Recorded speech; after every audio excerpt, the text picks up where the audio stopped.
जी media conclave में उत्तर प्रदेश के मुख्यमंत्री योगी आदित्यनाथ ने कोरोना काल में किए कामों से लेकर विकास के पायदान पर यूपी कहां पर खड़ा है, ये तमाम वो मुद्दे थे जिन पर बातचीत की। इस दौरान सीएम योगी ने फेक एनकाउंटर की तोहमतों पर भी दो टूक जवाब दिया, लव जिहाद को लेकर खबरदार किया और मुख्तार अंसारी को लेकर कांग्रेस पर जमकर निशाना साधा। साथ ही कुछ क्या कहा है उन्होंने, ये भी आपको बताते हैं। स्वागत है मुख्यमंत्री जी। मुख्यमंत्री जी, 4 साल में आपने एक बात कही, सबका साथ, सबका विकास और सबका विश्वास आपकी पार्टी की बात है। विरोधियों को विश्वास क्यों नहीं होता? और विरोधियों को कई बार आपसे डर भी लगने लगता है कि योगी जी जो कहते हैं टाइट कर देंगे, ठीक कर देंगे, ठोक देंगे, तो ऐसा क्या है? देखिए, ये वे लोग थे जो हर युग में पैदा होते हैं और उन लोगों का भगवान पे भी विश्वास नहीं रहता है। ये तो हर युग में हुए हैं। कोई अभी होली मनाएंगे, उसमें बहुत सारे पात्र ऐसे थे जो कहते थे कि विष्णु है ही नहीं, विष्णु के अवतार भगवान राम हुए बाद में। कुछ लोग ऐसे भी थे जो कहते थे राम पे हम विश्वास ही नहीं करते, और आज सबसे पहले मंदिरों में जाते हैं, चुनाव आते हैं, मंदिरों में अंदर घूमने लगते हैं, भटकने लगते हैं। तो स्वाभाविक रूप से वो लोग कैसे विश्वास करेंगे? योगी जी, आप गुंडों के खिलाफ अभियान चलाते हैं, माफिया के खिलाफ अभियान चलाते हैं, जनता इसको स्वीकार करती है, खुश होती है। विरोधियों को लगता है कि चुन चुन कर उनसे जुड़े हुए लोगों पर कार्रवाई होती है। मुख्तार अंसारी के लिए पूरी पंजाब सरकार लगी हुई है कि यूपी ना आने पाए, आपकी टीम लगी हुई है कि किसी भी तरीके से यूपी लाना है। और अब तो उनको डर हो गया कि उनकी टोपी भी उछलने लगी है, टोपी भी उसकी तुलना आपने कर दी है, तो वो बड़े परेशान हो गए हैं कि योगी जी कर क्या रहे हैं।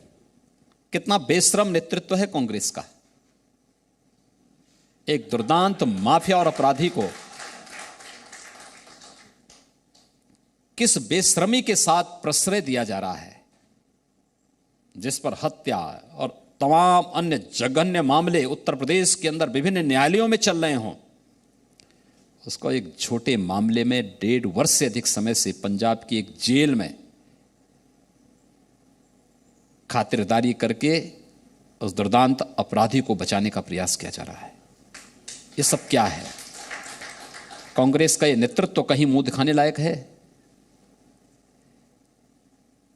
ये लोग जो भाषण करते हैं, जिस प्रकार के वक्तव्य देते हैं, कोई इन पे विश्वास करेगा कभी?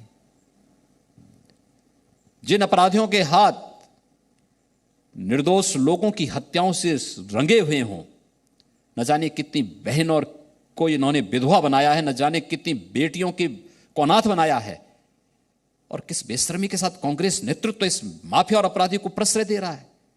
ये देश देख रहा है, दुनिया देख रहा है, कोई लोक लाज नहीं कांग्रेस नेतृत्व में। शर्म आनी चाहिए इन लोगों को। योगी जी, लव जिहाद के लिए जो कानून बना है उसको लेकर कई और राज्यों ने भी कहा कि भाई हम इसको लागू करेंगे। लोग कहते हैं कि योगी जी का जो हिंदुत्व है, योगी जी की जो लाइन है, वो सारे बीजेपी के राज्य जो है वो शुरू हो जाते हैं और एक समुदाय विशेष के खिलाफ कहीं ऐसा लगता है कि कानून बन रहा है। छल से, छद्म से, धोखे से। आपका जो नाम है आप वही नाम रखिए ना, क्यों अपना नाम बदल दिए? आप छल करके किसी बालिका को धोखे में रख करके पहले उससे शादी करते हैं, बाद में उस पर दबाव बनाते हैं कि नहीं, मेरा नाम अनिल नहीं, मेरा नाम तो असलम है, और इसलिए अब तुम भी जो है अपना नाम इससे ये रखो। जबरदस्ती आप उसके बाद मतांतरण करवाते हैं और न करने पर हत्या कर देते हैं। ये स्वीकार नहीं हो सकता। 2009 में केरल हाई कोर्ट केरल की सरकार को इस बारे में कह चुका है कि लव जिहाद केरल जैसे स्टेट को इस्लामिक स्टेट बनाने की साजिश का हिस्सा है। अगर कहीं आग लग रही है, क्या हमें सावधान नहीं होना चाहिए? कहीं अगर कोई राह चलता हुआ नागरिक ठोकर खा रहा है तो उससे संभलने की आदत हम भी डालें, और ये संभलने की एक प्रक्रिया का हिस्सा है लव जिहाद कानून उत्तर प्रदेश के अंदर, कि कोई भी व्यक्ति, क्योंकि ये दंगे की पृष्ठभूमि तैयार करता है लव जिहाद, और चलिए इसी के साथ यहाँ रुक रहे हैं एक ब्रेक के लिए। ब्रेक के उस पार भी खबरें लगातार। Presenting V News app available on Google Play and App Store. Download it now.